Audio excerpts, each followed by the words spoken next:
Kualitas udara per hari ini semakin memburuk. Kabut asap dengan intensitas tebal menyelimuti kota Palembang dan mulai memengaruhi jarak pandang berkendara. PJ Gubernur Sumatera Selatan, Agus Fatoni, mengimbau masyarakat untuk selalu berdoa agar diturunkan hujan dan mulai membatasi kegiatan yang tidak perlu di luar ruangan, termasuk imbauan agar menjaga kesehatan.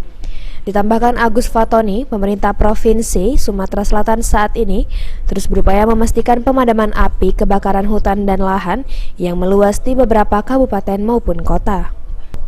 Agar lebih efektif lagi, ia mengajak seluruh pihak terutama para camat dan kepala desa di wilayah rentan karhutlah agar bersama-sama melakukan pencegahan dan penanggulangan karhutlah.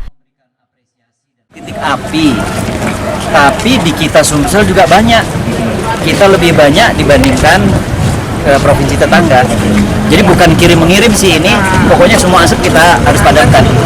Ya, gitu ya. Aji Delia, PAL TV.